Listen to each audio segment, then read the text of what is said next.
Oh, welcome.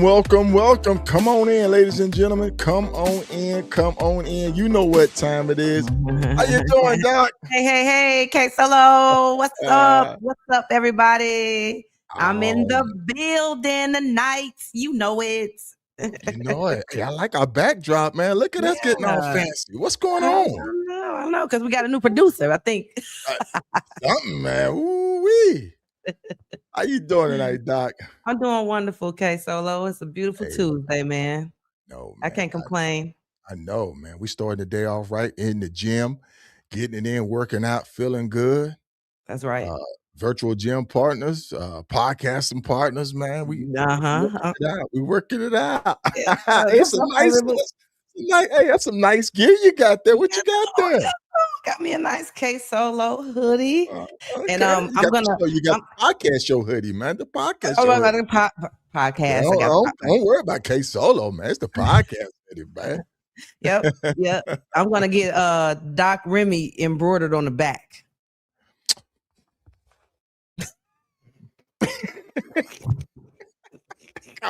Hey. You know I got to see you. I got to see. Yeah. Okay. That's what's up. Come on in, ladies and gentlemen. We want to welcome everybody to tonight's show. Right away, KSolo podcast, where we got Mr. Bryan Williams on with us, aka Ace. And we're going to be breaking it down. Tonight is going to be a very informative show. It's not just going to be about motorcycles. It's not just going to be about the bike set. It's going to be about life. It's going to be about decisions. It's going to be about another side of the culture that, we hardly ever share, but we're going to share it tonight. We're going to dive in, and it may answer a couple of your questions. So make sure you tune in and stay with us, folks. We are glad that you are with us tonight. Before we get started, I just want to welcome a couple of people. What's going on, D. Bell? How you doing, sir? D. Bell, man. Good evening from Selma, Texas, man. I don't know what you're doing out there. Well, I was about to say, that's not where he live at. I know, that's not Florida. Oh, good evening. We got Bolo in from Connecticut. Oh, thank you, Bolo. Always great to see you. Ballhead Nasty in from Florida. 4664. You already know what time it is, my brothers. Glad you're joining us tonight. Come on in, folks. Oh my goodness, man. We got OG Weasel in the house, man. Come on now. Boy, I tell you, we must be doing something right when we get the likes of OGs like Weasel coming in, man. Weasel, one of those OGs that's been on the bike set. He knows the culture well. He done some podcasting in his days, man. He did a couple of other things, major influence in the motorcycle culture, man. So welcome, OG Weasel. Appreciate you, man. We got Chops in. How we doing, Chops? Glad you're with us. We got B-Mo in. You already know. Wakey, let's ride. D-Bell said, taking care of mom. Oh, yes. I understand, man. I understand. I'm going to be hitting the road first thing in the morning, going down to take care of mom. I got some child labor I got to knock out tomorrow. So soon as I hit the ground, man, you already know. So I definitely can rate D-Bell. Enjoy him while we got him. Pedro, thank you for joining us, coming back tonight, man. Pedro, that was a great episode, Pedro. I'm telling you, man, you knocked it out the box, man. That was a great show, Pedro. Nice meeting you. Show, man. We're still getting feedback from it. People are still watching that episode, and it's still gaining traction, man. So thank you, Pedro, for that outstanding show. A said he can't hear me, so we're gonna work on that. We're gonna get that fixed. I told him to go out and come back in, but unmute Ace. I think you hit the mute button.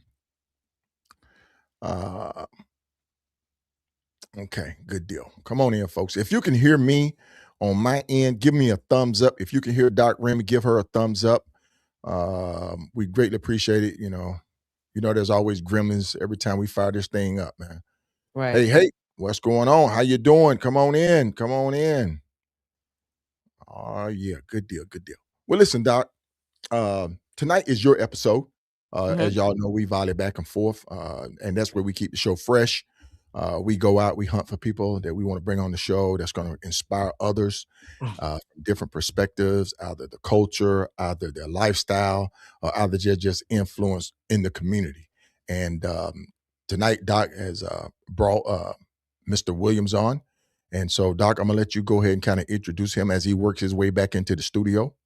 Yeah, absolutely. I met Ace here in Nashville on the Nashville motorcycle set, and nothing but good vibes. When I met him, he was the president of Bloc Burnaz, MC, and he was rolling by the name of Law, I believe, when I met him. And everybody used to tell me, no, well, he used to roll by Ace. And so, just throughout the time I've known him and rolled with him around the set, like I said, great spirit. And I've watched him do videography and take his steps and move on and accumulate goals that he has set for himself and with the entrepreneurship, things like that. And so Ace is a really cool guy. I just think he's going to bring something and each one teach us. This is the show, each one teach one. And I just think he's going to bring something that someone's going to be able to pick up, whether it's about motorcycling, whether it's about becoming a father, whether it's about stepping away from the motorcycle set, whether it's about growing your brotherhood or, any of those things. So I'm looking forward to seeing more of what he has to say in the raw form. Yeah. That's what's up. That's what's up, Doc. So without further ado, we're going to go ahead and bring him in, Doc. Come on in here, Ace. How you doing, man? I'm doing well. KSolo, how y'all doing? What's up, Doc? Hey, what's going on, Ace? Not much. Just glad to be here. Thank y'all for the opportunity. Well, look, man, we want to give you a round of applause for coming and sharing your journey with us, man. Thank you. You're intimidating, but at the same time, you're not new to this. Oh, no. Not at all, man. Consider you an OG 4, 5, 6 years ago, man. You were doing this thing, man. So I'm about ready to try to pick your brains and try to learn a little something while we're doing it. Yes, sir. Yes, sir, man. Yes, sir. Anything yes, I know, it's yours. So just ask away. For sure. And that's what it's all. That's what it's all about. I got the first one, KSolo. I got the first one. Let's just jump it off, okay? So, Law, Ace, come on, man. How do you switch your names like Prince switched his names, didn't you? No, it was just once. It was just one time. When I first got onto the set. Well, I'll go back even further. When I first started riding, I fell in love with riding. And we'll talk about that in a second. But it's just something. I used to ride sport bikes, big into Yamahas, and the guys that I rode with before I ever knew about set life, they did track days. And we would go to different track days. And so just hitting the curves, just at that speed, and you learn how to be smooth. Everything's just not fast and just throttle all the way wide open. You got to be smooth with it. So a lot of them took on names like people that influenced me were Aviator of Goon Squad, Twan of 60-Foot Spiders, Tonio of 60-Foot Spiders. These guys took me under their wing, and we got really good at riding. They still do this. So Ace, I'm a competitor, and it's just about constantly just trying to improve yourself, trying to be number one. That's all that was. And Law came into. I was in a situation where I moved. I was moved to a different club. We'll talk about that too.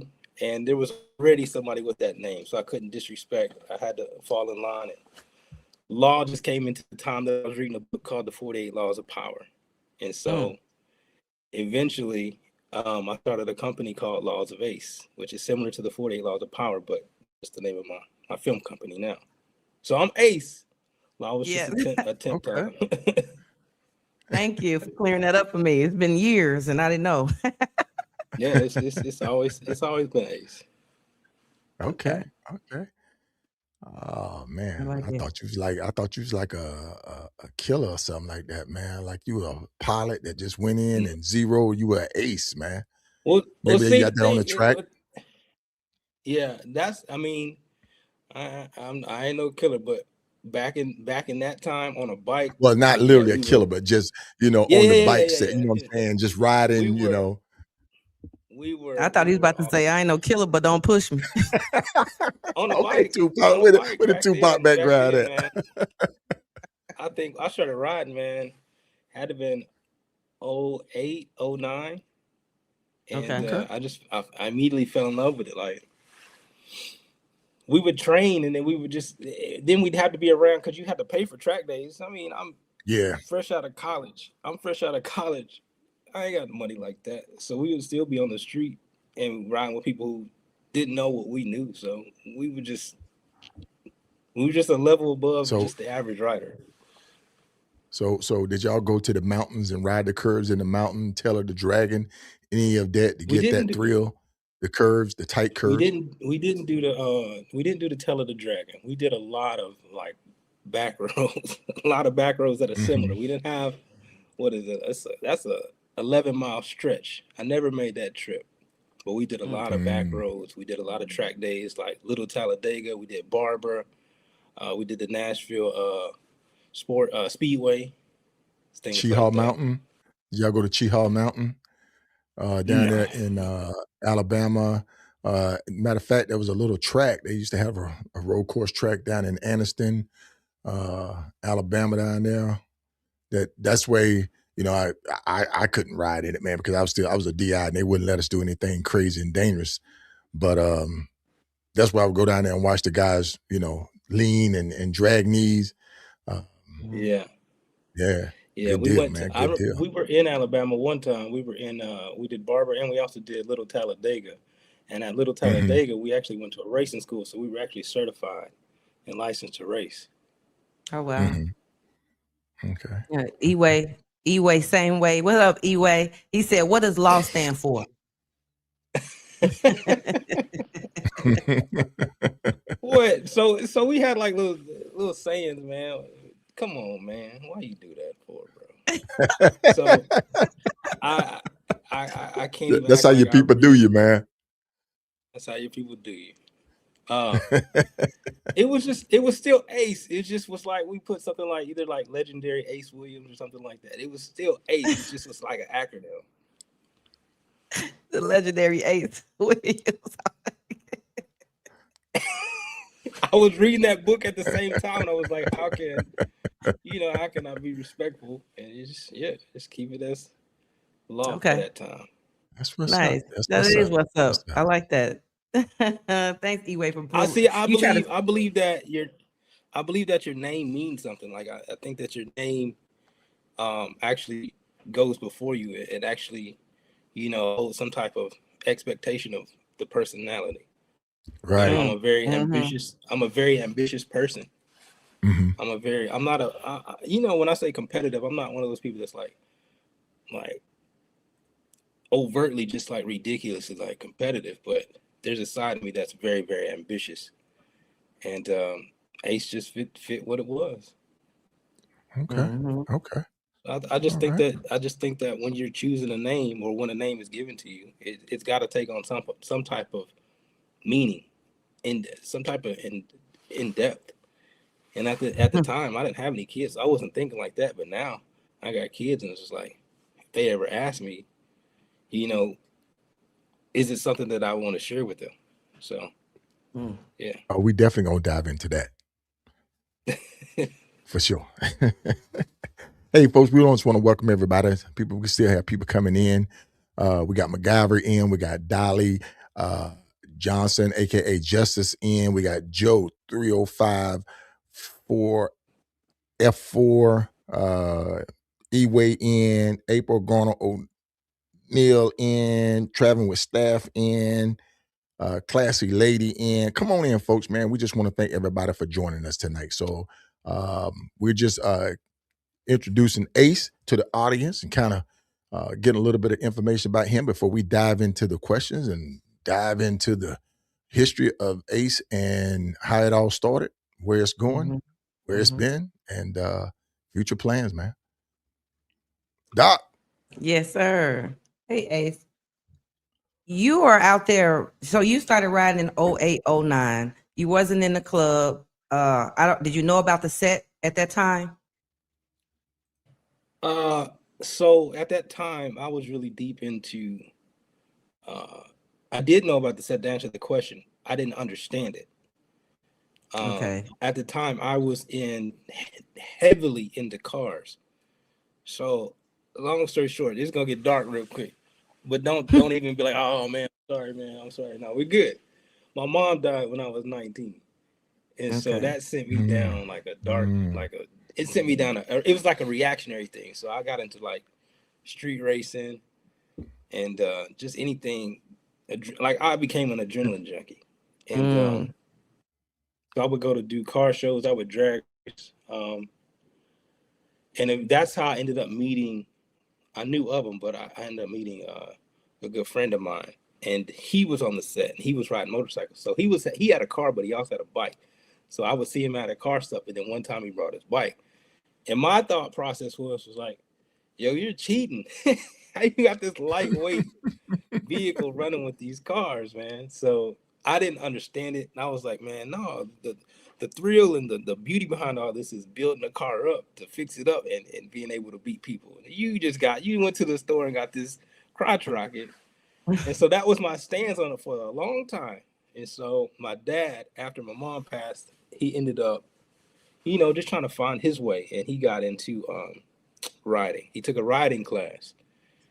And at the time, I was customizing cars. I used to work on cars. Like now, you can ask me to do some stuff. I'm like, man, I don't remember how to do that. But I literally used to work on cars. So he had me go pick up a part for his bike. And then also he wanted some lights on his bike because he just had a Honda Shadow Ace with the white wall tires. It was black and chromed out, and he wanted some lights on it. So I was like, I got you. Man, I walked in that store full of all those Gixxers and Hondas, and I was like, oh my gosh. And that's what it was. I was like, yeah, I gotta get one. Just seeing them, man. I was in the store with them, just looking at them. I was like, this is it. I said, okay. So then I finally got one. And that's when everything changed, man. Everything changed. But how did joining the club? Yeah, go ahead. How did joining the club come about? Club stuff come about? The club stuff, I was still actually in college. And I remember one of my friends from 60 Foot Spiders, he brought me to a meeting. I'll never forget it. It was my first encounter with the set here. He brought me to an old clubhouse. It was Steel Horseman clubhouse back then. And it was all the different clubs was in this meeting. I don't even know what the meeting was about. That's how I didn't know anything about this stuff. But all I remember is I was trying to get through the door and they wouldn't let me in. It was like, you need a sponsor. Like, we don't know you. And I'm just like, yo, this is like some real biker boy type stuff. That's some old school stuff right there, man. You got me all intrigued. They doing it the right way, man. Shit. Man, talk to us. They really were. They wouldn't let me in without a sponsor. And my friend was with me. He just wasn't at the door with me at the time. So he came and got me. He's like, nah, he with me. So they was like, oh, you the rookie. So they used to call me rookie because I didn't know anything about this, but I would go to all these track days and race with them.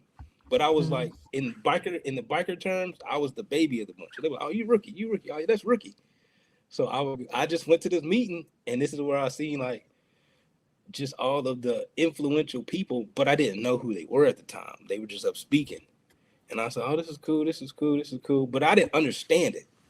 So I left. But at this time, I'm actually still in college. Because the way we started the club was there were guys that I rode with in college. They were like, we want to start a club. And I was like, I said, well, let me figure out how to do that. So I literally had to learn how to do it, who I need to talk to, all this other stuff. And so we go through all this stuff.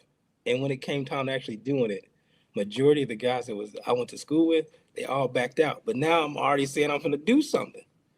And it just went, it was wild. It was wild. But that's how it began.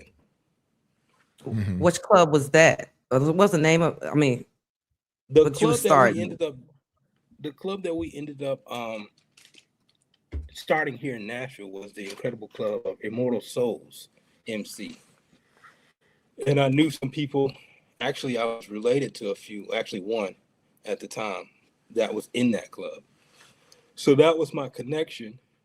And they took me under. They took all of us under their wing and showed us the right way to do things. So that's how that started. And when you joined the club, did you already have aspirations? So you were the president of Immortal Soulz because you started that chapter here in Nashville. Right. Okay. Gotcha. Yeah. I started it. We had to do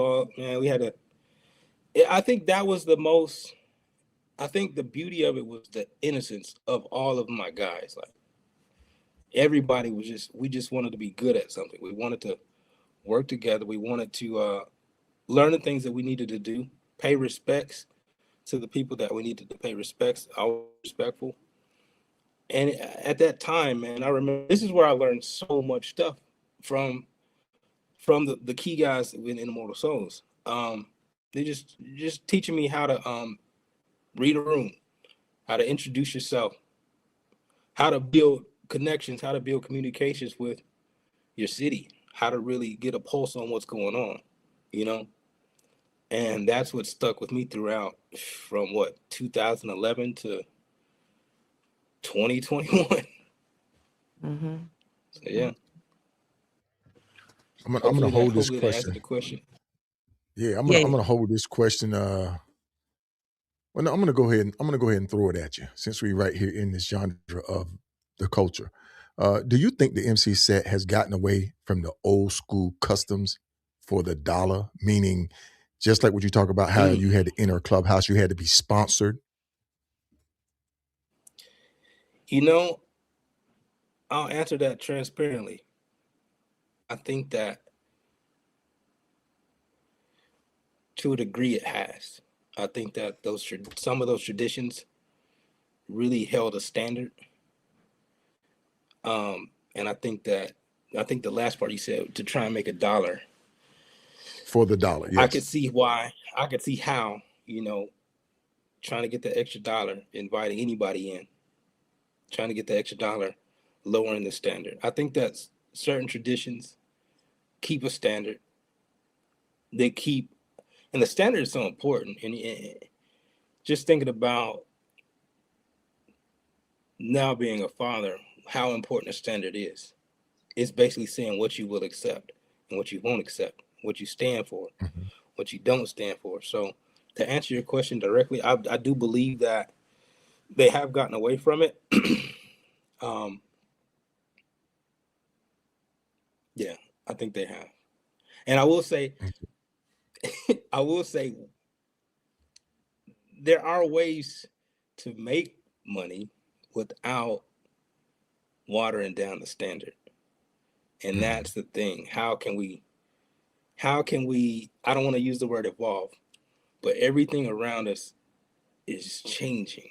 How do we maintain our standard and be in a position to where our organizations can grow financially, mentally, healthy? How can they grow healthy? It takes leadership. It takes broad-minded leadership.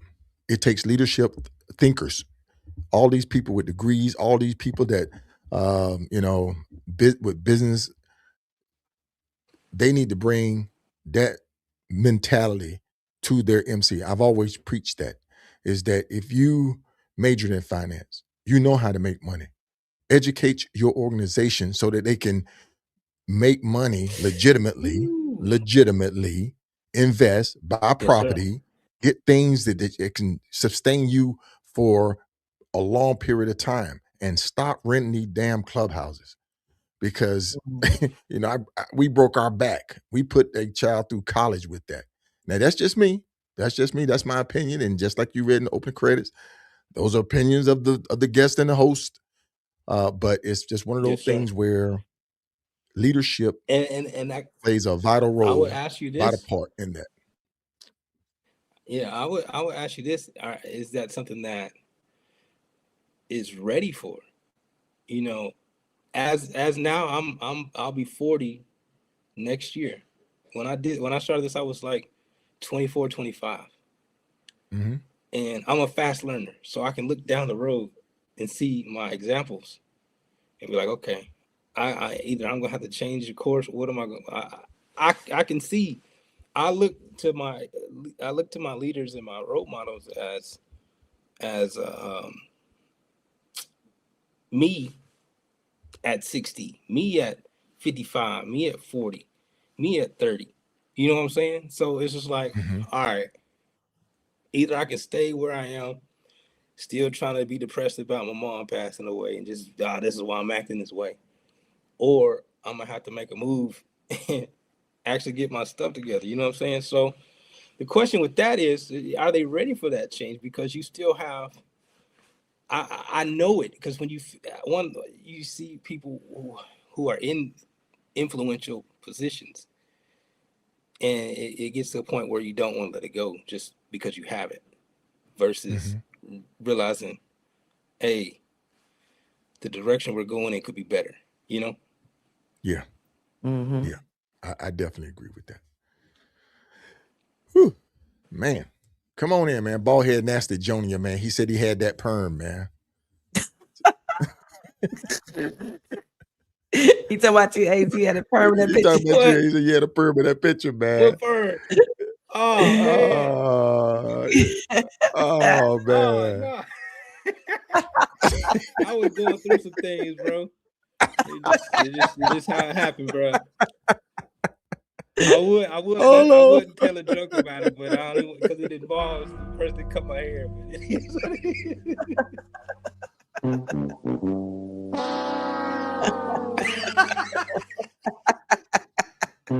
Oh, Nasty, you stop, Nasty. We were in Ohio in that picture. We were at Made Men. Shout out to Doc of Made Men. That's where I was. I was in Dayton, Ohio, man. Dayton, Ohio throws some incredible parties.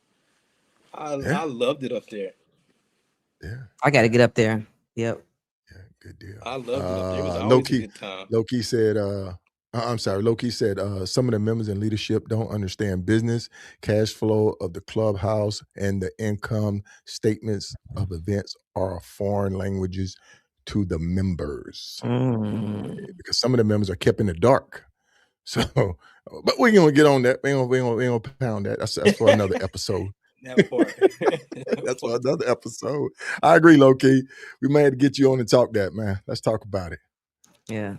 Most hated, man. He joining your perm too, man. He said that's not a perm. That was an S curl. Let your soul glow. Hey, man.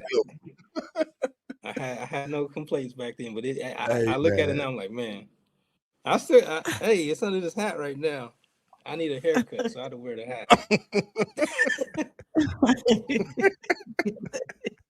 Oh man. Good times, man. That was probably some of the best times of your life right there, man. So we're not gonna knock it at all. It genuinely was, man.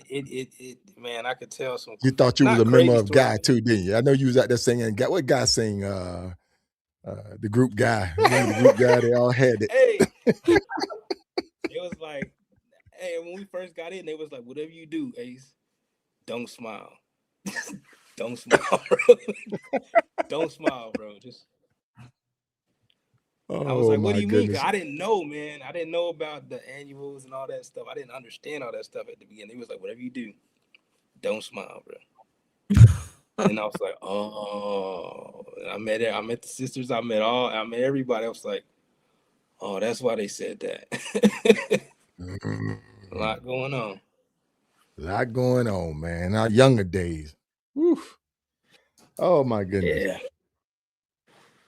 Ace, you said you had some really good times. So let's talk about how did you jump and transition from Immortal Soulz Motorcycle Club to becoming the president of Bloc Burnaz? Well, that was my ignorance. Young, ambitious, trying to push stuff that I don't need to push. I'll put that on me. And then, of course, I'm not a selfish or self-centered person. I believed in being a president that was a voice for his group. So if the group of guys collectively wanted to do something, whatever that was, if it made sense, and we left it to a vote. It wasn't a dictatorship or anything like that. So if it's something that the majority wanted to do, That's what we did. Mm-hmm. And that's how that goes. It wasn't like a personal move. It wasn't a personal decision. Okay. So were you automatically the president, or did you have to, work your way up to that official position? I was automatically the president. Okay. And a lot of that went into a lot of work that I put in. Having a title is literally just the name tag. It's the work that you do that makes the difference. When I first began, people don't seem to understand that. They just think because you got the title that everybody's just supposed to like jump and bow down and celebrate you, but that's not how it works. You really got to invest your time. You got to sacrifice your time to get out to meet other organizations, meet other people. So what I did, I had met so many incredible presidents in my community, in my city here, in the state, other states. I was just connecting with them because I genuinely wanted to know how to become the very best president that I possibly could be for my organization. It wasn't something that it wasn't about me. So what I would do was I would go to, I don't know if I can name drop, but these are all incredible people, so nothing negative. I would go to Ramrod. I would go to Mr. Fix-It of One Wheel. I would go to Mr. Mike of Dark Side. I would go to Snow, Bad Habits, and I would just pick their brain. I remember sometimes I would even go out to eat with them, just sit at a bar and chop it up. So my connections would just continue to blossom just off a genuine, organic conversation. It was no angle to it. I just really I had questions because I was a new guy. I didn't really have the confidence in myself at the time, so I needed to learn, pick brains of people who have been doing that, who have been doing it for years. And I'm in my first year sitting at a table with some guys that have been doing it before I even thought about riding a motorcycle. So I really picked their brain. So when it came time for that to switch, unfortunately, which, that's just my ignorance. We were 20 something, now I learned the course. You stay the course, things that you may not agree with will correct. You learn that as you get older though. We're 20, I'm fresh out of college. We're moving at the speed of light. We're throwing our first party was like sold out. That stuff goes to your head as a 20-something-year-old. So you're not gonna make the best decision. You're like, well, shoot, they're giving us pushback for who we are. We do some stuff that we could have figured it out at the end of the day. But my thing was, and I even go this far, like I built relationships with not only the MCs, I built relationship with the SCs as well. And I let my guys know, everything don't need to be touched that way. We need some type of allies out here, just knowing what's going on. I needed a pulse of what was happening. So that way we knew when to move, when not to move, when to promote something, when to help somebody else. You know what I'm saying? And that is what made the difference. That's what made the difference. It wasn't that patch. It wasn't that title of president. It was a lot of the work that was being done during the week. You just wasn't the Friday party, the Saturday party, or the bike night. It was going out to bars. It was sitting on the phone. It was having conversations, learning out, how could I be better at this? Who told you, who inspired you to do that? Or did you just say, hey, I know in order for me to get some knowledge, I need to sit with the legends, or I need to sit with the wise guys, you know what I mean? Or did somebody tell you, like when I came into the set, somebody told me, hey, Remy, all you got to do is ride your bike, mind your business and pound, right? So, and then also, meet and greet the key hitters around the set that you need to possibly make moves, especially if you're trying to start a club up or something like that, right? So my question to you is, who was it? Somebody how did you know to go sit with the wise guys, or was that just in you? It was genuine, man. Nobody told me to do it, other than they did tell me that when I go to an event, just speak to everybody.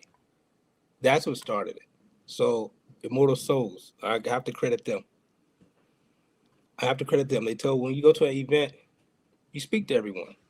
This gives you the opportunity to understand what's happening in the room, and you're able to speak to everybody. You know what I'm saying? So I wasn't one of those guys that was gonna sit in the corner and just stare. I was gonna work the room because these are incredible people, man. These are people who have jobs. These are people who have families, and they're out. Whatever they got going on, somebody's annual, somebody's birthday, whatever it is, and you get to meet them, and you take that information. You don't use it to like gain profit or nothing like that, but it became valuable in a situation where you might have needed it. Right. Okay. And it became so organic that it just pushed us. It just pushed our organization here in Nashville at a very, very fast rate. Faster, when I look at it now that we're talking about it, faster than it should have. But we were flying fast. Hey, I think it was. Ace, That was one of the parties. Right? That was the second party. Did you started up the Bloc Burnaz chapter here in Nashville? Did I found it here? Yes. No. Okay. You started it. This chapter. You started. Yeah. Got you. And then it spread like wildfire. No, Immortal Soulz spread like wildfire, and it made it. Immortal Soulz spread like wildfire. Bloc Burnaz. I'm older now, and the transitions of leaving a club, going to another club, it does damage. It does a lot of damage. Oh wow! And I'll speak from just me personally. It does a lot of damage. Alliances that you work hard to build will change, because let's just be honest. I'll say this, and it's just me. This is my opinion. Nobody likes a club hopper, right? And that's the very one thing I vowed I never would be. I became, and it strained a lot of relationships that I had. People that I could count on if I needed something to happen, if I needed certain results. They weren't as guaranteed as they once were before. So now you're looking at somebody that's a law that is. He's like, dang, who can I trust? Who can I really rely on to ensure that we're able to do this successfully and then go back to having the success we had before? And it just ain't gonna happen. It don't happen that way.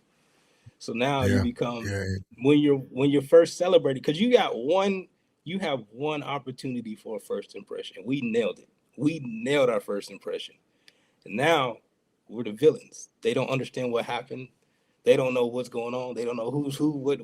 And so we look real sketchy. So it was a lot to do that.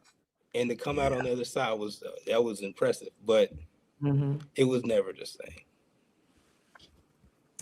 It's like night and day, and there's a lot to come to play with that.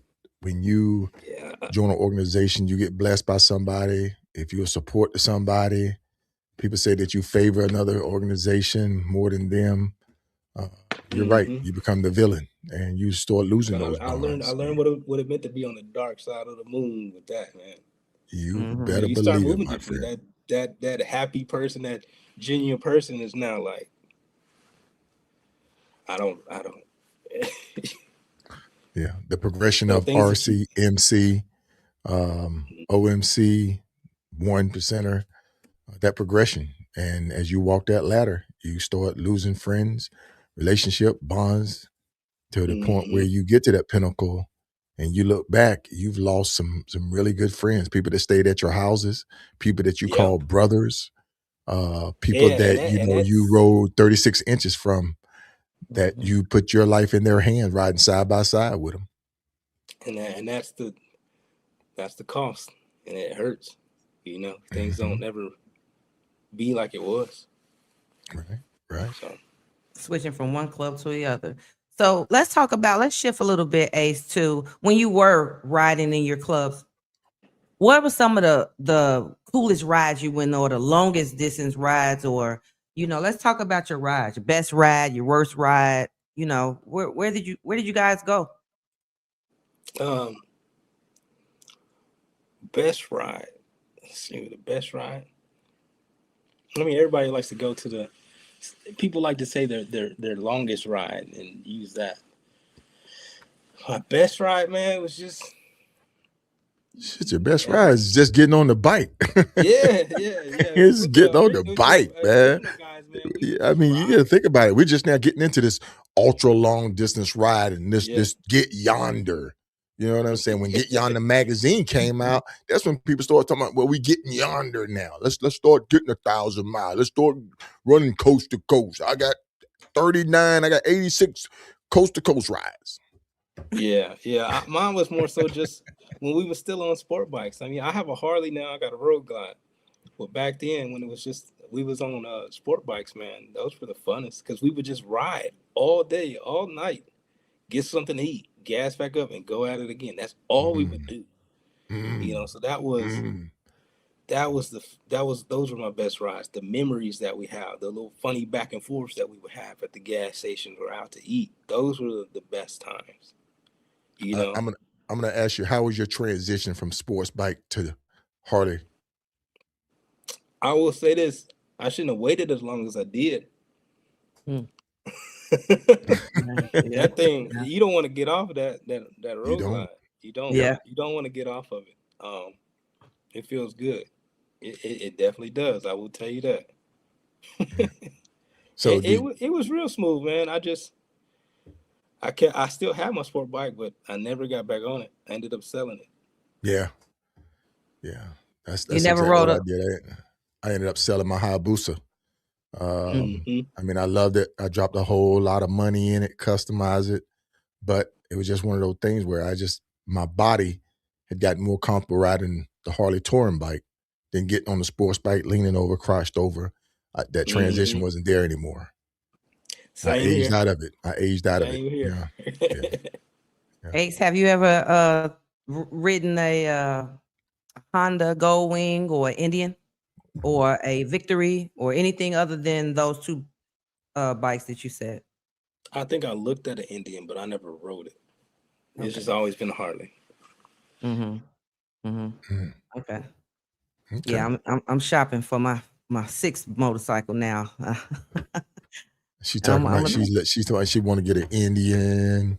I'm looking. I'm not gonna knock you, but you already know what I'm thinking. Ride what you ride, man. Get what you get. Ride what you ride. The only thing I can say about Harley is definitely it's a lifestyle. The apparel, everything caters to you and the people that you around associate with you. And it's just that stipulation between Harley, Indian, Goldwing. And I don't knock no whatever you ride. And there's better bikes out there than Harley. There is, but it's just more of a lifestyle when you ride a Harley. That's my take on it. Okay. Hey Ace. Now moving fast forward, right? So we're transitioning. At some point, you were no longer the president of Bloc Burnaz. Can you talk about that transition and what was the next step for you? So at some point, you got to see the writings on the wall, people. You got to know when your time is up. Don't hold on to it. You hold on to something longer than you need to. So it just wasn't I feel like the momentum that I could generate to push us forward, and literally I'm gassed. You got to think about everything that I just did. I'm not saying it was right. So hear me when I say, I'm not saying what we did, what I did. This is me. I'm not saying what I did was right or, what I would recommend, but I accomplished a lot. I was able to bring 2 national clubs here into the Nashville area. When a lot of people said neither of them would be here at all. That takes a lot of time, energy, a lot of trips. And we generate a lot of momentum. Momentum is so important. You only get one opportunity for that first impression. And that was incredible. To go from that side to becoming the villain of not being understood, the people who once you trusted, you can't trust no more. You can't generate you can't get that type of traction. So you got to realize when it's time for another face to be there. Okay. So at that time, I had become, I think we did elections, and I became the secretary. Mm. And from there, what was the rest of the question? I'm sorry. I'm Yeah, just like rambling on, man. No, you're good. what was Okay. the transition? What made you transition from President to what made you secretary? leave the transitioning? So you was the president, then you became the secretary. Yeah. And So I knew that I ain't got the juice no more. okay. You know, Oh, so I, no. Let me finish.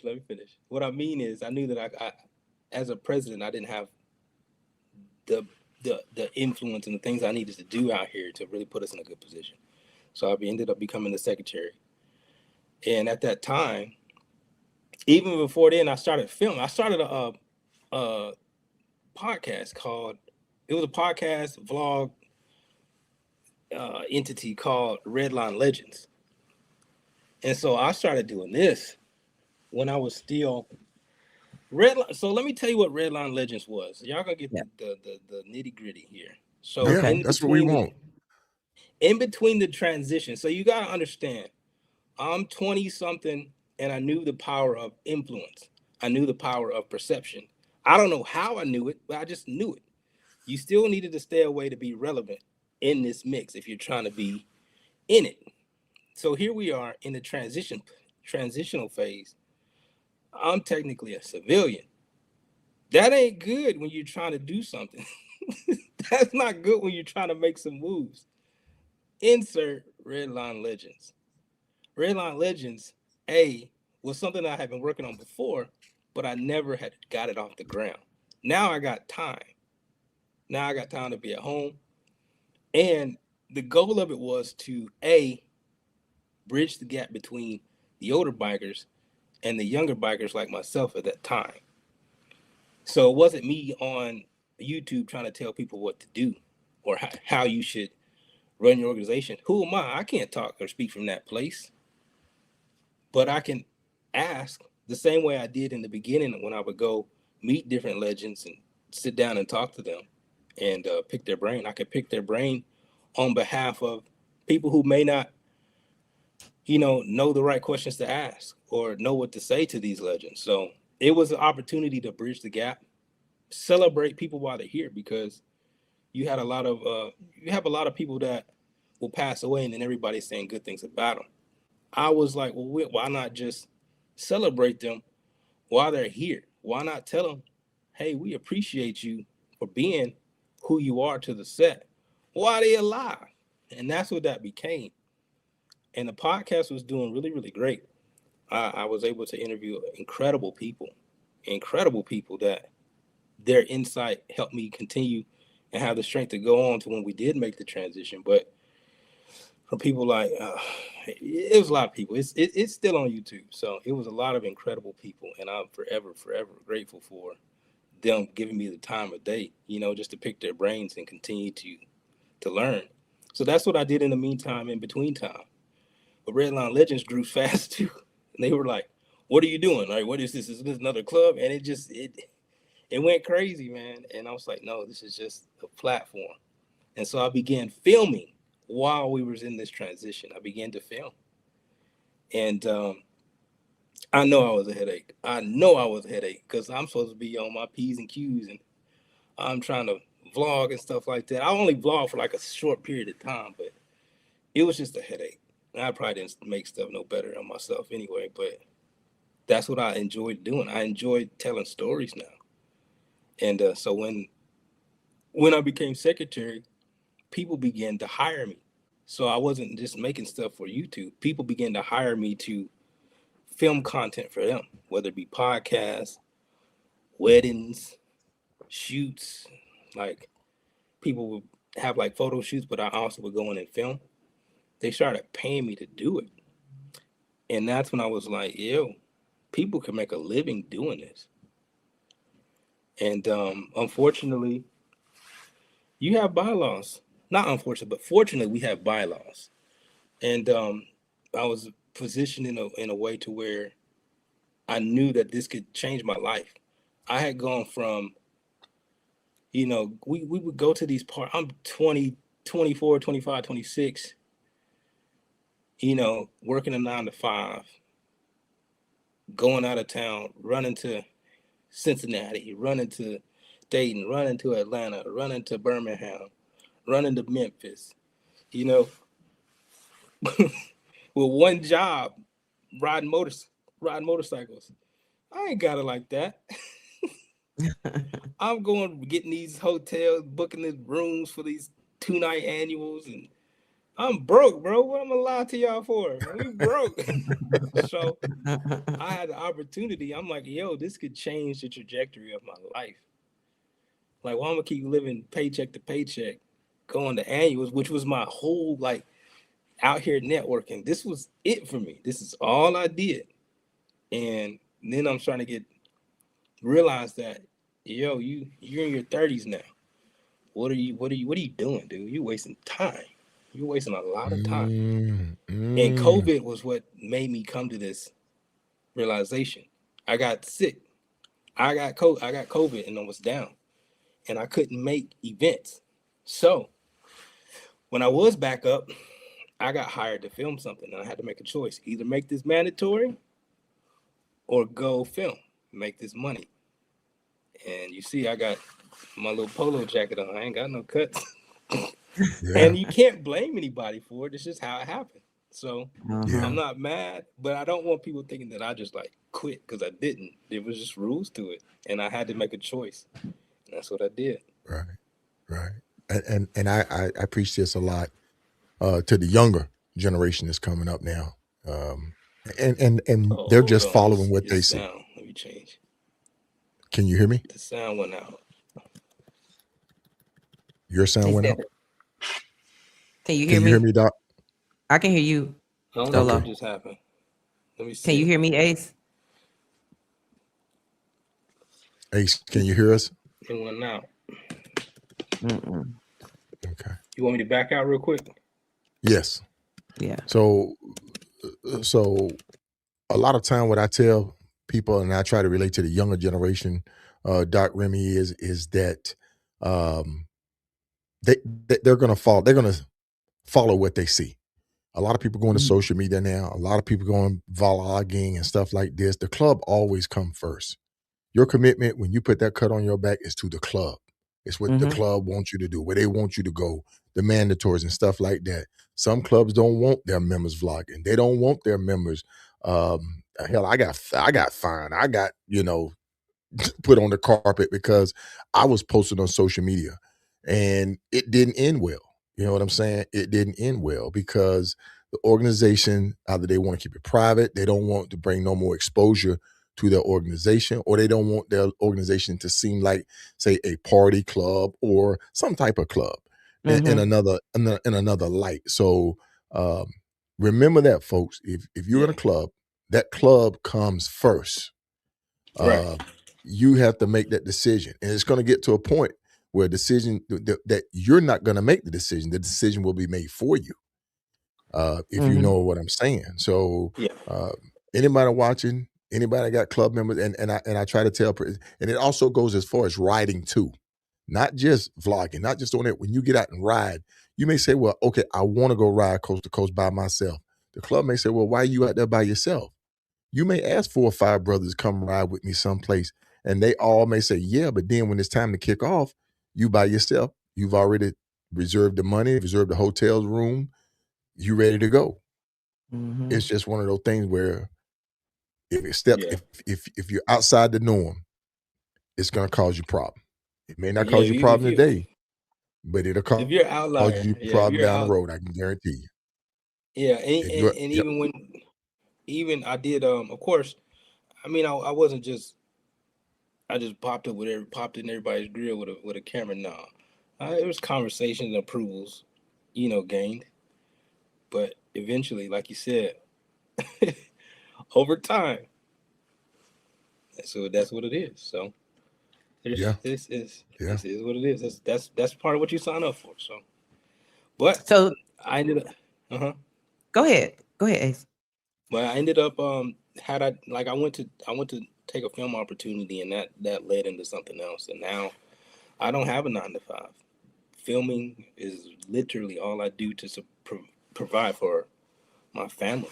And at that time, it was just me. Now I got a family, and I don't have a 9 to 5. So you see Wow. how it played out. Mm-hmm.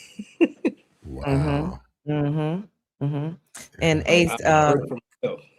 yeah, I've watched, and I want to say this. I'm very proud of you because I'm an entrepreneur as well. I dibble back and forth. I'll go back into the classroom and teach, and then I come back out. And so Ace and I, over the years, we volleyed off of each other. I tell him, "Hey, you can do it." He say, "Hey, sis, I see you out here making moves, and you do it." I say, "Sometimes you just got to jump out and do it.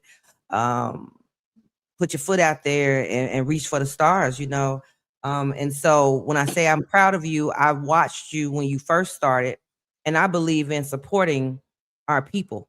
And so when I saw that you made that transition, who else would I was going to go to when I needed some videography? So I've now hired Ace to do my videography for my charity events that I put on here in Nashville, my motorcycle ride, and he's out there under the viaduct with the cameras in the rain if he has to, making sure he's catching the right shot to make sure he portrays what it is that I'm trying to get as a nonprofit. And so I applaud you for bringing out the mission of nonprofits and what we're behind the scenes trying to do based on your videography and your skills and your talent that you have honed on in with this videography. So I've hired him 3 times, and every year, I plan on, he's doing the 2026 event for me. But yeah, Ace, you stepped out on faith and you did it. You know. I appreciate it, and I'm proud of you too. You already know. This is entrepreneurship is something else. You got to be a certain level of crazy, man. Your brain is constantly moving, constantly having to deal with stuff, and then you still got to be like, "Yeah, I'm cool." It's wild. It's wild. Yes, So, it is. Yes, it is. so in between of this, you become a father man, a family man, a father. Yeah. So congratulations again on your daughter. But Thank you. did getting into a relationship and starting to have children, did that also play a role in you kind of stepping away from the sets per se? Because I know you still ride your motorcycle, Right. but you just, you're not doing long trips and I things think like that. But I think that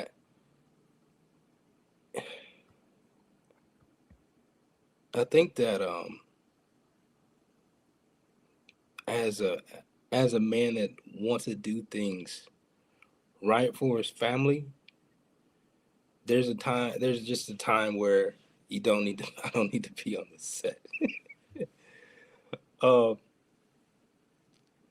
And I just think that right now I'm exactly where I need to be.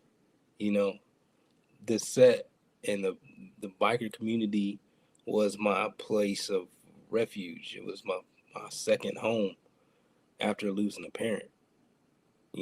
So the people there mean so much to me, even though I probably need to call these people, because I think a lot of us take each other for granted until they're gone. But if you really look at, why we do certain things, why do you join a club? Why do you join an organization? Your why, it'll tell you a lot about who you are. And at that time, I was searching for another home. And that's what it became. Not just my organization, but the entire set was my home. I felt comfortable going anywhere. I felt comfortable going to another state, and knowing that there was people who loved to ride. Our common denominator was that we loved to ride. We could build anything from that. So, but right now, I think that the damage and the scars from, and I'll just say the word. I think the scars from politics kept me away. But I see the beauty in it now as a father. My daughter's just 1. So she just got here. So she's one, and I would love to share and tell her the stories and just the cool things that I was able to experience. So it's not anything that I plan on staying away from forever, because I want her to not necessarily just go full out like me, but appreciate the culture. Okay, so you sound like you're definitely gonna put her on the bike. Come on, baby, let me show you how to ride. She's already set on it. We ain't going nowhere, but she's set on it. Oh wow. The decision and the ultimatum. Eric Bernard Kent just said to everything, there's a season. Hey, welcome, Easy. Thank you for tuning in tonight on Facebook. Mm-hmm. But the decision and the ultimatum. Mm-hmm. Did you see that, Doc? I did. Yeah, I saw it. Yeah. Okay, good deal. So look, Doc, we're gonna throw these questions up and kind of pick his brain a little bit and get into it, because we're already an hour into this show. Oh wow. We've been discussing. Yeah, I told you, man, time flies when you're having good conversation, good discussion, man. And when we get guests on that want to come and they articulate it, they're expressive with it. The time doesn't even matter, man. So I'm gonna keep our producer on point and transition a little bit here. But listen, folks, stay right there where you're at. We're gonna get ready to dive into some Q&As, and we're gonna be right back. So just stay tuned.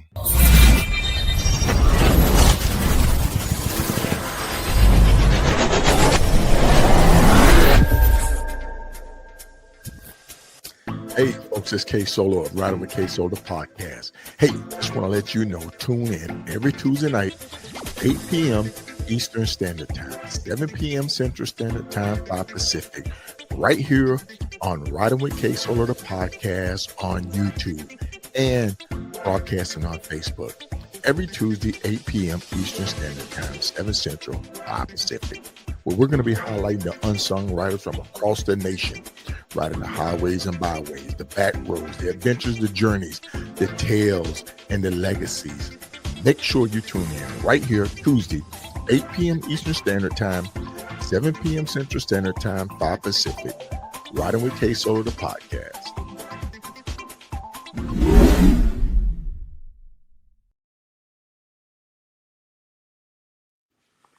Just like that, we're back. Just like that, we right back at it. We right back in the building. Right back at it, man. In the building. Let's okay, get it. so Let's get can I read this? I like to read. The decision and the ultimatum. Many people in the motorcycle community see riding as a core part of their identity. At what point did you realize that your passion for family and videography outweighed the pull of the sets? Did it outweigh it? Yeah. That had to be an act of God for me to even reach that point, and that was COVID. Me getting set down. I was at everything. I didn't miss anything. And I was always out. I was always moving about. And COVID is what set me down. Not being able to move. I was quarantined, stuck in the house. And that's when it started to kind of like, I remember doing, right before I got the confirmation that I had COVID, I filmed somebody, and they had reached out to me and said, we want to pay you for our wedding. And I filmed something else. I actually came to another clubhouse to film an event that was going on too. And I just remember getting real sick that night. And they were talking about trying to pay me. So I looked up how much videographers or film companies make.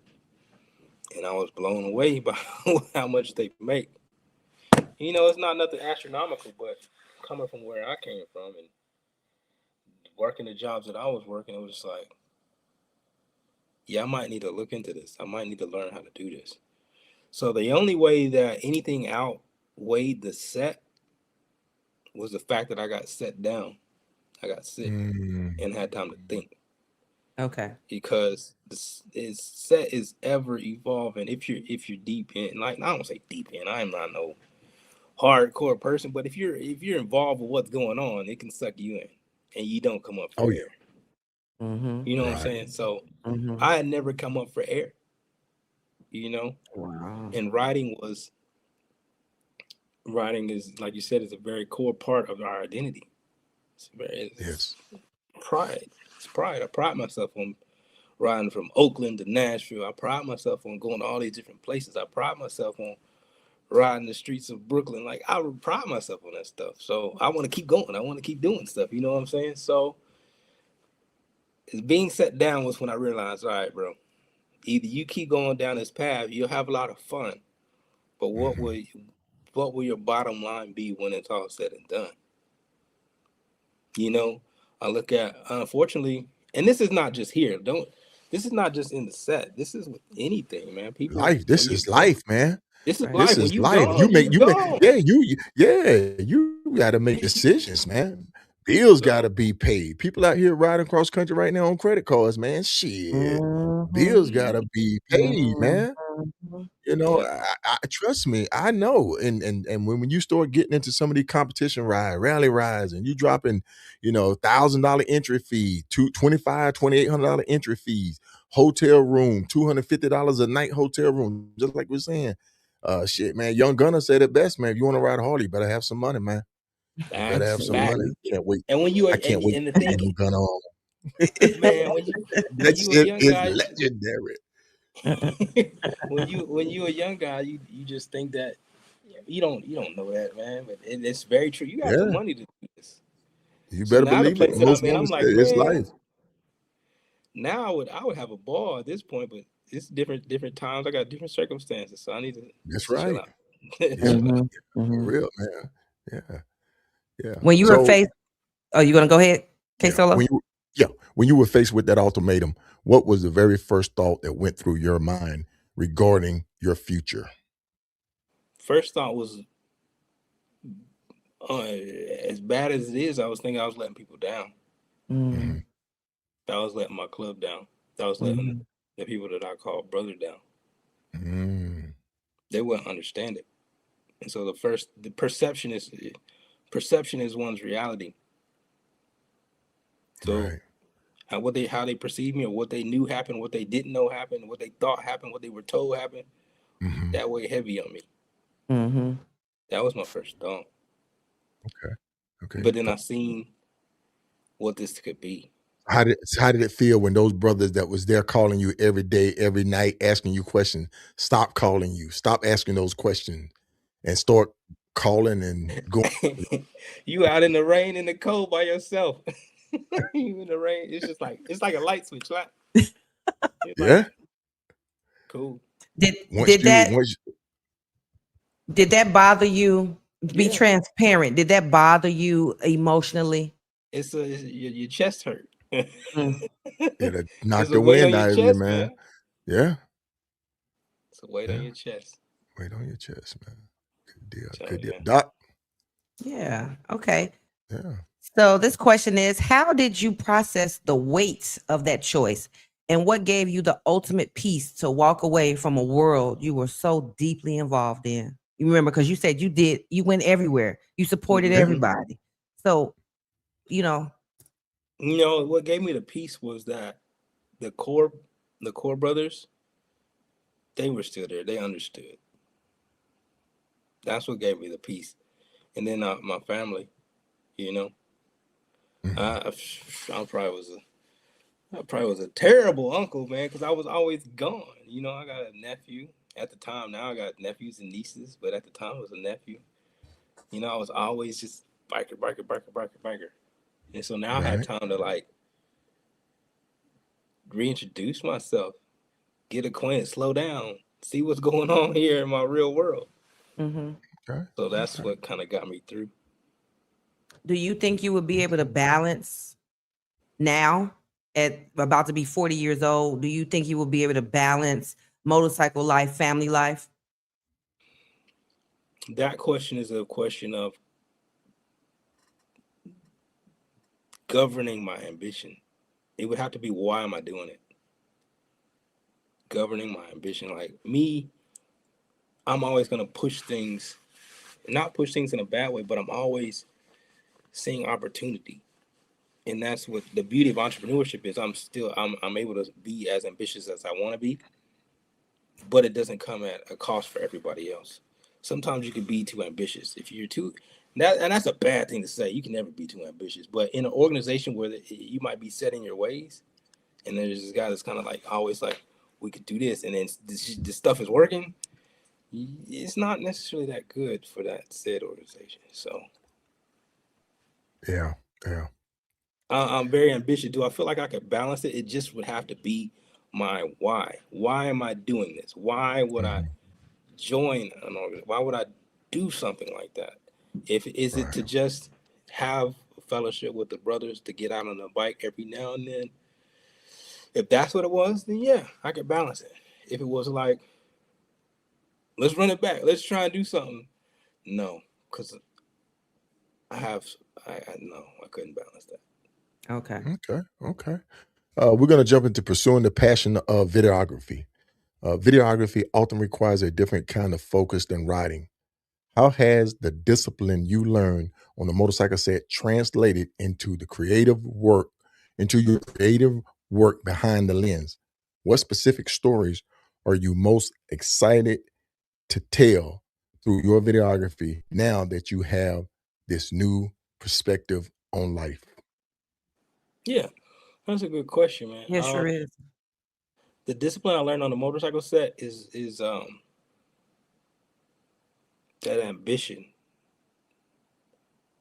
the building of a brand, understanding how things are perceived. That's all videography. Like when I film certain things, people say, can you film this? Can you film that? Can you film from start to finish? And I'm like, you don't need that. I need you to think you saw that. I'm your imagination. So understanding perception, I learned that. I don't know how I learned that in the set, but I learned how important perception is. It's an instinct. Because in my writing, I would take pictures and post them to kind of put people in the setting at the moment to share my ride.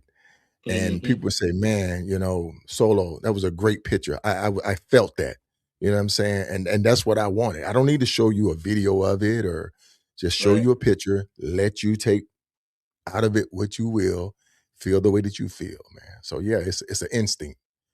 You just catch the moment. You catch the sunset. You catch the sunrise. You catch a distance, something off in the distance. Good deal, man. Good deal. Yeah. Can you see that, Doc? I do. Many people dream of turning their passion into a career, but are afraid of the jump. That's what we was talking about earlier. What has been the most surprising challenge and the most rewarding moment since you committed fully to your craft? Oh, that's a good one, Ace. The most surprising challenge is that my brain does not shut off. I'm always in either a editing mode, admin mode, film mode, communications mode, dad mode, fiance mode. My brain does not shut off, even when I'm asleep. So that's the most challenging, how to rest properly. As an entrepreneur, it's all on you. You gotta make it work. Right. You gotta figure it out. There's nobody you can call, ain't nobody you can complain to. It's you. It all falls on you. Right. So that's the most challenging thing. The most rewarding thing about all this is I can get up from this computer where I'm editing at and go see my daughter. There's nobody that's saying, "Oh, you got 15-minute break. You went over your 15-minute break. Oh, you missed your lunch. Oh, you got an occurrence because you didn't come to work today." It's on me. It's all on me. But I can get up, hold her, talk to her, read a book. We can take a nap. I get back up. Okay. That's good nice. deal, man. Good deal. We're gonna keep dropping them on you. Family and new beginnings. As a new father, how has having your newborn baby changed your definition of legacy compared to when you were primarily focused on the motorcycle scene? Boundaries. Now I have boundaries. I was a very easily accessible guy. Sometimes too laid back. Now there's boundaries. Everybody can't get to me now. Everybody can't talk to me now. So I have a little girl that needs my attention, needs my energy. I can't be in a bad space if somebody brought negativity around me. I need to be in a good space. So Right. legacy is everything to me. At this point, I'm no longer living for myself. You know, And I've asked a couple of OGs, man, what do you wish your legacy would be, or what do you want to be remembered by? That's something that, and we ask people, you're first generation, third generation rider. Did that transition over? Did one of your offsprings pick it up, or did your uncle or somebody influence you? Oh yeah, We didn't even ask you that. Man, that's a good question. I want to say my dad, he rode. It was after, like I said, he rode a little bit. I guess you could say I'm a second generation, but he didn't go to the extreme. He's like, yo, you take everything you like to the extreme. I take it to the extreme. So I'd love for my daughters to ride. That would be cool. Okay. Okay. Yeah. What do you want your child to understand one day about the decisions you made to pivot your life at this specific moment?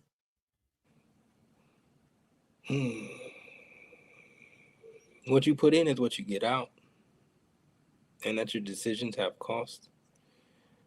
The decision that I made, I can't say that it had anything to do with her at the time, because she wasn't even thought of at the time that I made the decision. I just knew that I was supposed to be further along in my life than where I was. So I guess just always self-evaluate. Don't lie to yourself. The worst thing you can do. Somebody can lie to you. Your friend can lie to you. Your brother can lie to you. Right. Don't lie to yourself. And the fact of the matter was, at that time, I was out of shape. I ain't had no job. I mean, I had a job, but it was a low-paying job. I ain't have no bread like that. Not to be riding no Harley, bro. You gotta be ashamed of yourself. So it's like, let's just be honest about this. If something goes left, you can't cover that, So yeah, you're gonna have to make some grown man decisions, bro. Like, stop fronting. There ain't no point.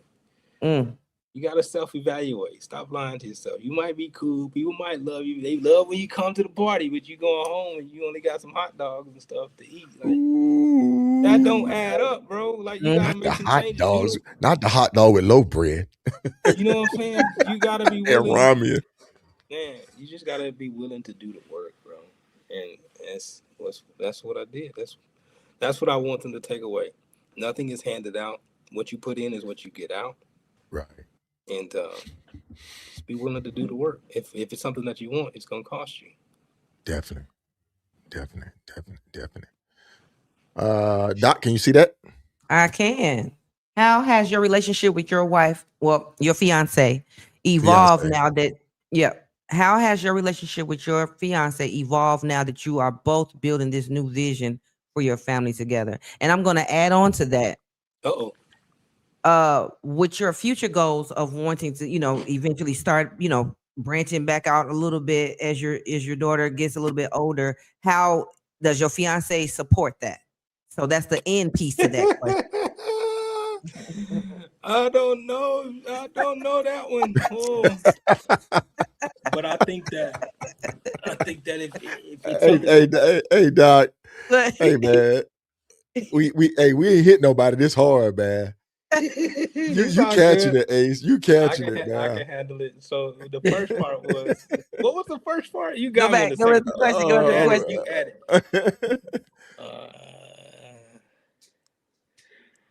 It has evolved. Yeah, my fiance. She is a beautiful, beautiful spirit. She's kind. She's understanding. We are able to communicate effectively. She's different. How have we evolved now that we're both building this new vision? Believe it or not, learning how to I don't want to say lead, but learning how to move an organization in that direction has helped me a lot. Because I'm like, okay, this is what I'm thinking. This is where we're going. This is what our reality is right now. Let's chart this out. 3 months, 4 months, 3 months, half a year, 2 years from now. This is where I see us trying to get to. Mm-hmm. And we work together on that, so it's understood. Mm-hmm. And there's times where we just talked about this yesterday. There's times where we got to revisit it, because I'm so locked in. I'm locked in on the mission. I'm locked in on the goal. I'm not going to waver from it. I'm not going to change it. But sometimes it has to be talked about again. And that literally just happened to me yesterday. Just happened yesterday. So I think that if I was to do that, anything that I bring to her, if I'm passionate about it, she'll support me. She will support me. Awesome. Okay. All right. We're going to look at reflections and advice. Looking back at your time on the set, what is the one lesson or memory you carry with you that still influences how you approach your life today? Dang, that's how y'all feel.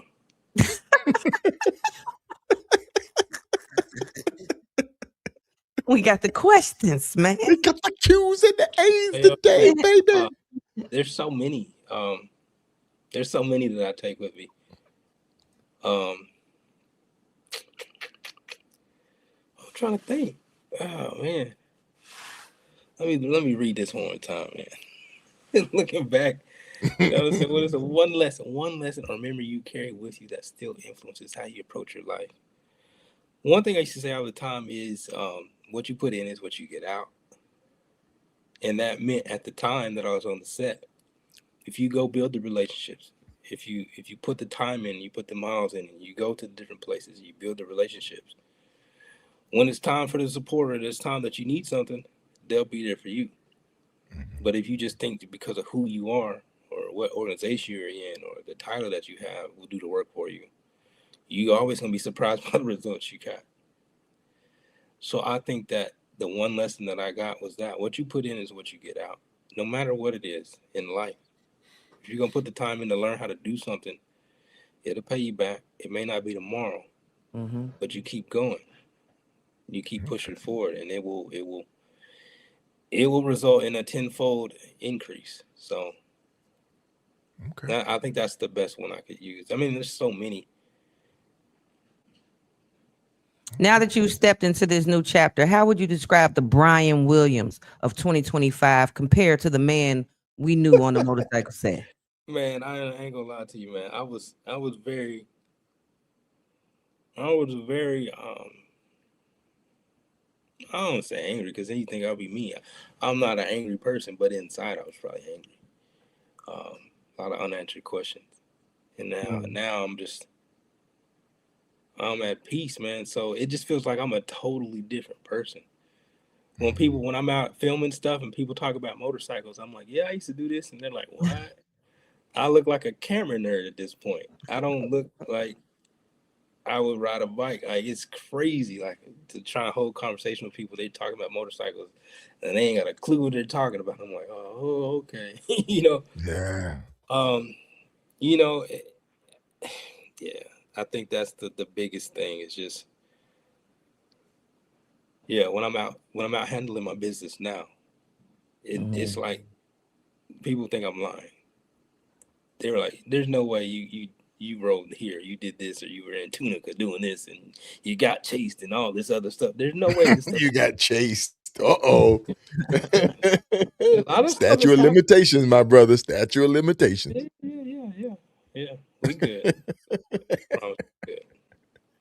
Lots of things happen, man. Yeah. Indeed. Doc, can you see it? For those in the community who might feel stuck between their current lifestyle and a growing passion or family obligation, what advice would you give them about navigating that crossroad? Let me see. Somebody feels stuck between where they at and what they want to do. You know, like, did I want to jump off the ledge? Do I want to pursue entrepreneurship? Do I want to, be on a biker? Do I Staying in the club, getting out of the club, yeah, staying in the club, yeah. pursuing my decision. You know what I'm saying? Um, What advice? I thought about that. What advice would you give somebody that's sitting there saying, I put all my time into it. This is where I'm at now, but then I still have this passion. Say, I want to become a vlogger. Or I want to become a videographer, or I want to go open my own shop or do something. I would Because you're say, basically telling them what they're going to feel and what they're going to experience. right. I would say look to the I would say look to history. Look to the people that you looked up to. What story do they tell? What results do they get? Okay. That's part of it. And that'll tell you to a degree your answer. And then I also would say take baby steps towards it. If it's just business wise, if you're saying, hey, I want to start my own business, I would suggest or advise that you quit your job to start your business. I would say work your job, and it's gonna be hard to start your business at the same time. You'll be pulling double duty. So you get off work, you going straight to what your passion is. Right. And it's gonna take a lot of time. But eventually what I did was I worked a 9 to 5 and I worked my passion to the point to where the income from my passion overtook the 9 to 5. And I held it like that for like 2 years. And then it was to the point where the business and the demand for what I do became so much that I ran out of time off. I couldn't take off no more. Right. So I had to make a choice. Nurse Tiffany said, it's okay to embrace a new identity, growth. Yeah. Indeed. But this question here that I put up in pre-production, you said something, and it just like rung a bell in me, man. Men need to be around other men. Yeah. That's important. Yeah. That's important. Man, it's very important. There's something about it that when you're around, I'll say, positive men that are going in the similar. Now you ain't got to go in the same direction, but we're going in a similar direction. That can really empower you in a way that it's something about being by yourself that just will isolate you, and you need that. You do need that brotherhood. You do need to have a group of guys that you can count on. Not that you got to do everything, but just come together, have a conversation. It's very similar to tribalism, where you're in a tribe and everybody in that tribe plays a role, and you grow, you bond, you get strength from each other. You bump heads. It's just like you can tell somebody who grew up in a family with 8 or 9 brothers. You damn near fought every day. You fought to get food. You fought to get clothes. You fought to just, even when you were playing. When my brother was lying, and we would come home, even when we were adults, we would still wrestle and tussle when we saw each other. You know what I'm saying? It's that connection that you get, and that's what being in a club gives you. That's what that bond is of men needing to be around other men. So I want to thank you for bringing that, because I'm going to keep that in my inventory of questions that I'm going to be asking other guests to come on, man, because that's powerful. That's what everybody should be getting, men and women. Don't get me wrong, women. I mean, y'all learn from each other too, in groups of conversation and discussion. So we're definitely going to keep this one in our inventory of questions. Crucial mental, emotional, and physical health benefits, finding support, belonging, stress relief, and a unique space to be vulnerable and grow, often through shared activities, direct communication, combating rising isolation and loneliness. Indeed, man. Yeah. Thank you for bringing that up. I see the need now, you know. I see the Yeah, need now. yeah, I be it's working a there. lot. Hmm.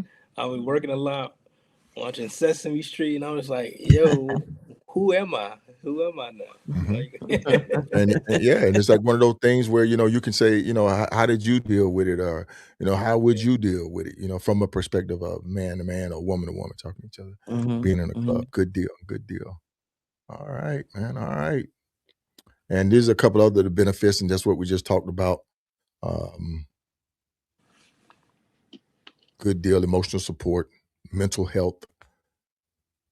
Yeah, Yeah. good deal, good deal. Sense of belonging. yeah, my anyway, messaging me, man. He said, "What do I?" He asked me, "What do I miss about the bike set?" Good one, E-Way. Anyway, good one, good one. Where's my okay? What do I miss about it? Man, honestly, I miss those nights sitting out on the bike. Drop that question in the comment. Where you looking at? Anyway, E-Way. are you on Anyway? Are you He on on, YouTube, or are you on Facebook, or he just I going don't know texting where you I'm at. direct?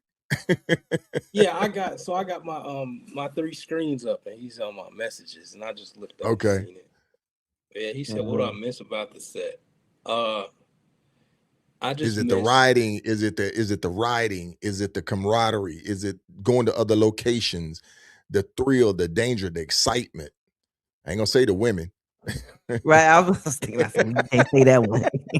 We can't say that one.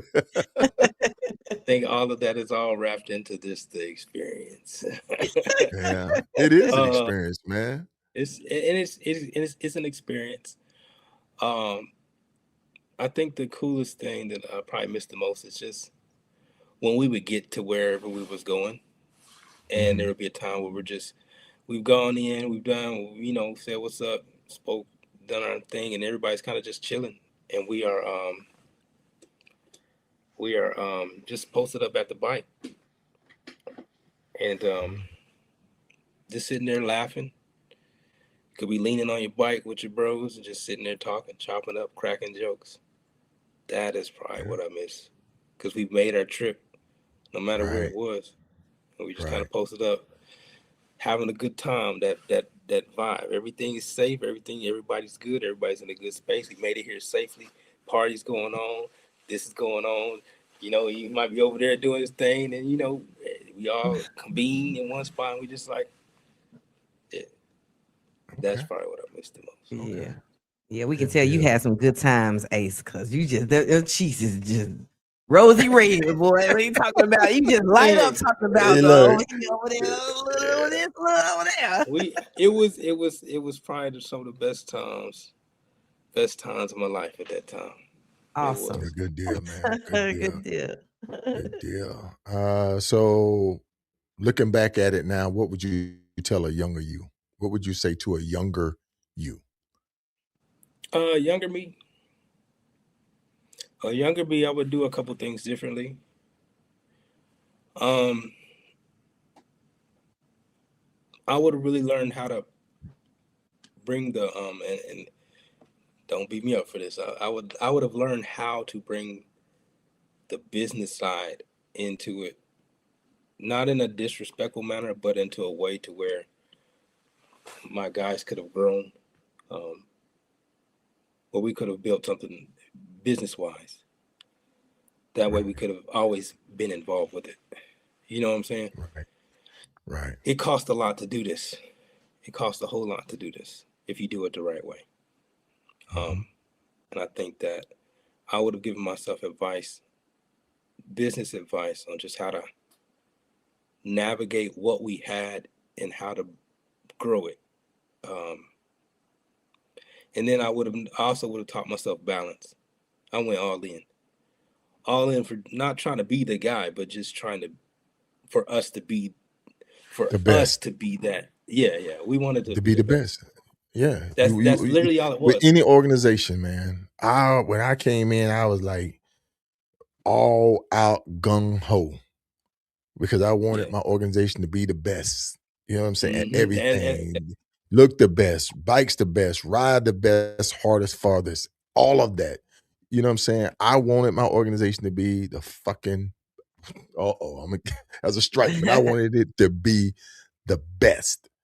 And no matter what it took, no matter the sacrifice, no matter what I had to let go, because I mean, you know, everybody's involved in something. I was heavy in the Masonic body, man, heavy. I mean, I held, you know, seats, held the gavel, you know. So, you know, you look at it and you transition, man. You're gonna give up. Something's gonna sacrifice. You know, something you're gonna give up something. Yeah, I sacrifice a lot of time because that's exactly, you said it perfectly. I wanted us to be the best. It had nothing to do with individuals, but I wanted us to be the best. Like hands down, that's what I lived and breathed like and slept like. Was how can we be the very best? Yep. So. And that's what the culture does. The motorcycle culture does. It sucks you into that. And because it's like you're always competing with the next club, and there's a club popping up every week, every month. There's a new club coming out. So it doesn't stop, and it's just gonna do you like it's gonna do you like an eraser on a pencil. It's gonna grind you all the way down to nothing but a nub, man. It's gonna keep sticking yourself, trying to be sharp, till you're nothing but a nub. And you know what you do with a nub over time? You just something's gonna sacrifice. Oh man, Ace, man, I thank you, man. This has been a deep one for us. But we knew that though. We knew this was going to be a good one. Yeah. We don't care how many views we got. We don't care how many people. We don't care. This is great conversation, great discussion, man. People will go back and watch it. But you know, this needs to be shared. This needs to be heard. And I thank you for coming on and sharing your journey, your experience. Yeah. Well, I thank you all for the opportunity. I really do. It means a lot. I would definitely be reaching out to you.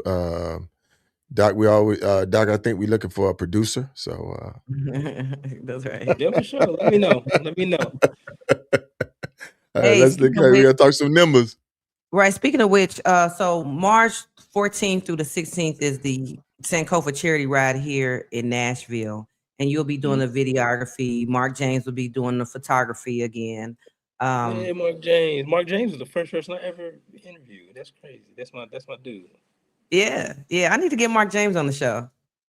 Let's do it. Oh, yeah, y'all have fun. Let's do it, Doc. Yeah, let's do it, Doc. He did photography in the Army. He was in war, taking pictures of war, you know. So yeah, we got to get Mark James. Shout out to Mark James. But so March 14th through the 16th here in Nashville, KSolo and I was discussing going live at the host hotel. And I know you have some equipment at your house and some things. And I'm just wondering if it's something you can bring to help us out so we can like kind of do some mini interviews, like maybe 15-minute interviews with people, the guests that come in and ride in from across the country to Nashville. Ask them, you know, what does education mean to them? Why they're there? What do they expect to get out of the Sankofa charity event? And so, yeah, do you have anything that you can help me and him look good and look sharp, you know, to do like a live podcast at the host? Like a live stream. Yeah. You know, I still got the mics and stuff for mine.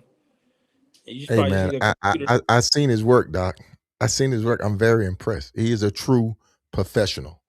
This ain't some shade tree mechanic right here. He is a true professional. He has the right camera, the right lens.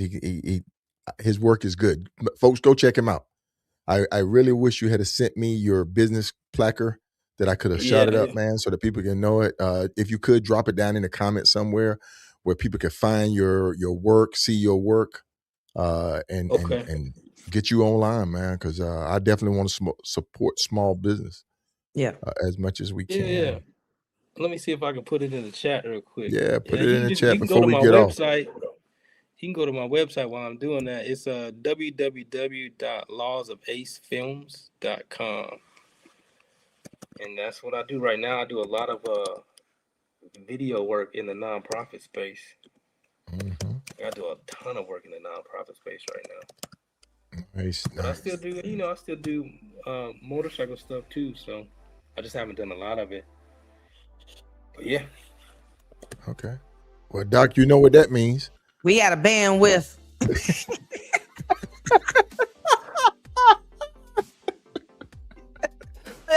picking up your your lingo. You got me picking up your words, man. She jumped on. We out of bed. We have Solo. We gotta go. Oh man, we have fun on this show, man. We be rolling. Oh my goodness! But listen, I try to put it in the comments, but I don't know what it did. But I'll find a way to get it to you. Okay, we'll get it. I got it.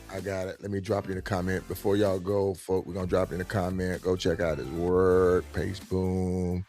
It's in there. It's in there. It's in there. It's coming. There it is, folks. Go check him out. Go check him out. His work is awesome. Yes. Well, look, Ace, man, we greatly appreciate you coming on. Yeah. We greatly appreciate you coming on tonight. We look forward to working with you at the Sankofa event coming up. And yeah, man, I got your number locked in now. Hit me up anytime. I definitely would love to help out anywhere I can. So just give me a call. Yes, sir. Indeed. All right, y'all. All right. You have a good night. Man. Good night. Thank you, Ace.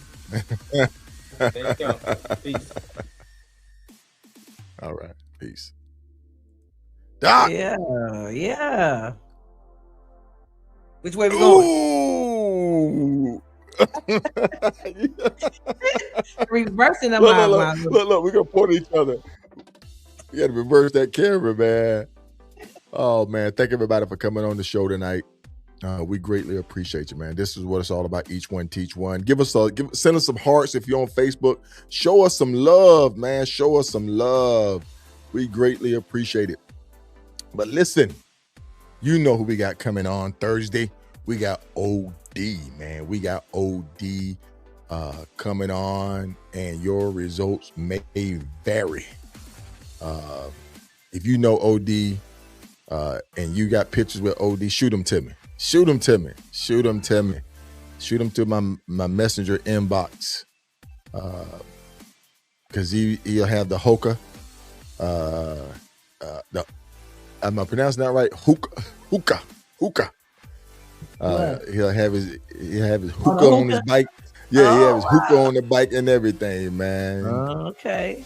Super, yeah, man. I haven't met OD. OD is a true GOAT, man. He is a true GOAT. He's been at it for a while. But hey, man, we want to thank everybody for coming on, joining us tonight. Doc Rim and I, we're enjoying this show, man. We're enjoying the Get Down. Our guests are coming on. We're only trying to get better. Yeah. Doc, any final words? Nope. Everybody have a good night. Thanks for coming out. Like Russell Simmons. Thank y'all for coming out. Good night. Good night. All right, Doc. We out of here, man. See you in the gym, Doc. See you in the gym. Peace.